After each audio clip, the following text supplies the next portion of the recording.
Hi students, നമ്മൾ ഇന്ന് നോക്കാൻ പോകുന്നത് പബ്ലിക് അഡ്മിനിസ്ട്രേഷൻ എന്ന പോർഷനാണ്. ഇത് സിവിക്സിൻ്റെ പാർട്ട് 1 വരുന്നതാണ്. പബ്ലിക് അഡ്മിനിസ്ട്രേഷൻ്റെ ഫസ്റ്റ് പോർഷനാണ് ഇന്ന് വരുന്നത്. പബ്ലിക് അഡ്മിനിസ്ട്രേഷൻ എന്ന വാക്കിൻ്റെ മീനിങ് നോക്കാം. നമുക്ക് ആദ്യം ബേസിക്കിൽ നിന്നാണല്ലോ സ്റ്റാർട്ട് ചെയ്യുന്നത്. അപ്പോൾ പബ്ലിക് എന്ന് പറഞ്ഞാൽ നമുക്കറിയാം ഗവൺമെൻറ് എന്നുള്ള മീനിങ് ആണ്. അഡ്മിനിസ്ട്രേഷൻ എന്ന വാക്ക് വരുന്നത് ലാറ്റിൻ ലാംഗ്വേജിൽ നിന്നാണ്. ആഡിൽ നിന്നും ആഡ് പ്ലസ് മിനിസ്റ്റേരിയെ ആണ് അഡ്മിനിസ്ട്രേഷൻ എന്ന് വരുന്നത്.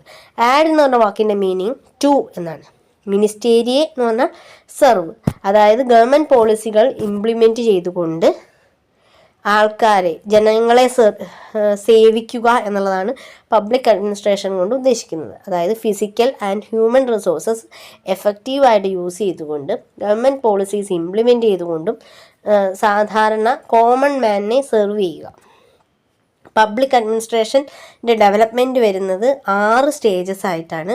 അതിൽ 6 സ്റ്റേജസിൽ പലതും സെക്കൻഡ് പോർഷൻ പീരീഡൊക്കെ ഇമ്പോർട്ടൻ്റ് ആയിട്ട് ക്വസ്റ്റ്യൻ ചോദിക്കുന്നതാണ്. അപ്പോൾ അതിൽ ഓരോ പീരീഡും നമുക്ക് നോക്കാം. പീരീഡ് 1 വരുന്നത് 1887 1926 വരെയാണ് പീരീഡ് 1 ആയിട്ട് വരുന്നത്. അതായത് പൊളിറ്റിക്സ്, അഡ്മിനിസ്ട്രേഷൻ, ഡൈക്കോട്ടമി എന്നാണ് ആ പീരീഡിനെ പറയുന്നത്. പീരീഡ് സെക്കൻഡ് 1927 മുതൽ 1937 വരെയാണ്, 10 കൊല്ലക്കാലം.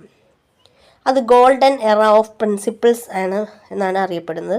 പീരീഡ് തേർഡ് വരുന്നത് 1938 മുതൽ 1947 വരെയാണ്, പീരീഡ് ഓഫ് ചലഞ്ച് ആയിരുന്നു.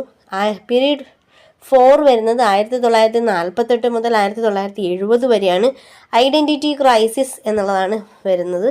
പീരീഡ് 5 1971 മുതൽ 1980 വരെയാണ്, പബ്ലിക് അഡ്മിനിസ്ട്രേഷൻ പബ്ലിക് അഡ്മിനിസ്ട്രേഷൻ എന്നുള്ളതാണ്. പീരീഡ് 6 വരുന്നത് 1980 മുതൽ പിന്നെയുള്ള ഈ കാലഘട്ടങ്ങളാണ്. മാർക്കറ്റ് എറ റിഫോംസ് എന്നാണ് ഈ പീരീഡ് അറിയപ്പെടുന്നത്. ഇനി ഫാദർ ഓഫ് പബ്ലിക് അഡ്മിനിസ്ട്രേഷൻ, നമ്മൾ ആദ്യം പബ്ലിക് അഡ്മിനിസ്ട്രേഷൻ്റെ മീനിങ് പറഞ്ഞു, അതിൻ്റെ ഡെവലപ്മെൻറ്റിനെ കുറിച്ച് സംസാരിച്ചു. നെക്സ്റ്റ് അത് father of public administration Woodrow Wilson ആണ്. അദ്ദേഹത്തിൻ്റെ പ്രധാനപ്പെട്ട ആർട്ടിക്കിളാണ് ദ സ്റ്റഡി ഓഫ് അഡ്മിനിസ്ട്രേഷൻ. 1887 അത് പുറത്തു വന്നത്. അത് പബ്ലിക് അഡ്മിനിസ്ട്രേഷനെ പൊളിറ്റിക്സിൽ നിന്ന് സെപ്പറേറ്റ് ചെയ്തുകൊണ്ടാണ് വൂഡ്രോ വിൽസൺ അഡ്മിനിസ്ട്രേഷനെ കുറിച്ച് സംസാരിച്ചത്. Administration is the orderly implementation of law, അതായത് ലോ ഇംപ്ലിമെൻ്റ് ചെയ്യുന്ന ഒരു രീതിയാണ് അഡ്മിനിസ്ട്രേഷൻ എന്ന് പറയുന്നത്. Stressed systematic application of law എന്നാണ് വൂഡ്രോ വിൽസൺ ഇതിനെക്കുറിച്ച് പറയുന്നത്. നെക്സ്റ്റ് ഇന്ത്യൻ അഡ്മിനിസ്ട്രേഷൻ്റെ ഫാദർ എന്നറിയപ്പെടുന്നത് പോൾ എച്ച് ആപ്പിൾബി ആണ്. പബ്ലിക് അഡ്മിനിസ്ട്രേഷൻ ഇൻ ഇന്ത്യ എന്നുള്ളൊരു സർവേ റിപ്പോർട്ട് 1953 വന്നിട്ടുണ്ട്. പബ്ലിക് അഡ്മിനിസ്ട്രേഷനെ പബ്ലിക് ലീഡർഷിപ്പിനെ വെച്ച് ഡിഫൈൻ ചെയ്തത് പോൾ എച്ച് ആപ്പിൾ ആണ്. Directly responsible for execution. Public അഡ്മിനിസ്ട്രേഷനാണ് ഓരോ ആക്ഷൻസും എക്സിക്യൂട്ടീവ് ആക്ഷൻസിന് ഡയറക്റ്റ് റെസ്പോൺസിബിൾ എന്ന് പോൾ എച്ച് ആപ്പിൾ ബൈ പറഞ്ഞിട്ടുണ്ട്. Indian institute of public administration 1954 March 29 establish ചെയ്തിരിക്കുന്നത്. ഇതിൻ്റെ ഫൗണ്ടറും ഫസ്റ്റ് പ്രസിഡൻറ്റും ജവഹർലാൽ നെഹ്റു ആയിരുന്നു. Think tank for government of India. Current president vice president of ഇന്ത്യയാണ്. അതിൻ്റെ ചെയർമാൻ മിനിസ്റ്റർ ഓഫ് സ്റ്റേറ്റ് ആണ്.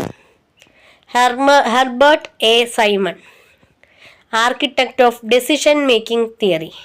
അദ്ദേഹത്തിൻ്റെ ഒരു പ്രധാനപ്പെട്ട ബുക്കാണ് അഡ്മിനിസ്ട്രേറ്റീവ് ബിഹേവിയർ. 1978 ഹെർബർട്ട് എ സൈമണിന് ഒരു നോബൽ പ്രൈസ് കിട്ടിയിട്ടുണ്ട്.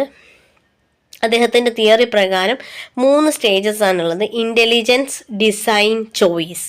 ഇതിലില്ലാത്തൊരു സ്റ്റേജ് പറഞ്ഞിട്ട് ഇതിൽ ഏതൊക്കെയാണ് according to Herbert A Simon ഏതൊക്കെ സ്റ്റേജസ് ആണ് ഇല്ലാത്തത്, ഏത് സ്റ്റേജാണ് ഇതിലില്ലാത്തതെന്നൊക്കെ ചോദ്യം ചോദിക്കാറുണ്ട്. ലൂതർ ഗുളിക് ആൻഡ് ഡ്വലൈറ്റ് Waldo. Public administration is the work of executive branch എന്ന് പറഞ്ഞത് ലൂതർ ഗുളിക്കാണ്. അതുപോലെ തന്നെ വാൾഡോ ആണ് art and science of managing affairs of state. അതായത് പബ്ലിക് അഡ്മിനിസ്ട്രേഷന് ഒരുപാട് ഡെഫിനേഷൻസ് ഉണ്ട്. അതിൽ public administration is the work of executive branch എന്ന് പറഞ്ഞത് ലൂതർ ഗുളിക്കാണ്. അതുപോലെ തന്നെ പബ്ലിക് അഡ്മിനിസ്ട്രേഷനെ art and science of managing affairs of state എന്ന് ഡിഫൈൻ ചെയ്തത് ഡ്വലൈറ്റ് വാൾഡോ ആണ്. Public versus business administration. Public administration എന്ന് പറഞ്ഞാൽ സർവീസ് മോട്ടീവാണ്. അതൊരു കമ്മ്യൂണിറ്റിയുടെ വെൽഫെയറിന് വേണ്ടിയിട്ട് ചെയ്യുന്ന കാര്യങ്ങളാണ്. അത് ലോസും റൂൾസ് ആൻഡ് പ്രൊസീജിയേഴ്സ് അനുസരിച്ച് ചെയ്യുന്ന കാര്യങ്ങളാണ്.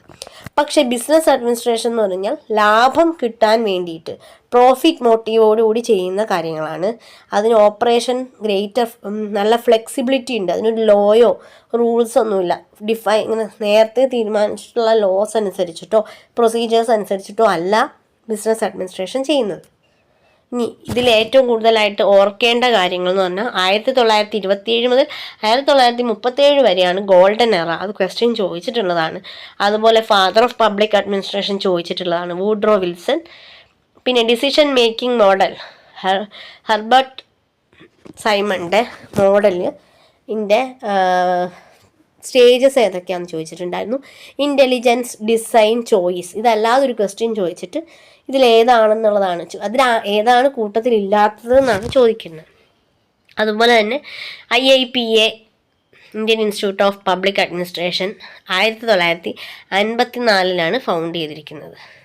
പബ്ലിക് അഡ്മിനിസ്ട്രേഷൻ ഗവൺമെൻറ്റിനെയും സിറ്റിസണിനെയും ലിങ്ക് ചെയ്യുന്നൊരു കാര്യമാണ്.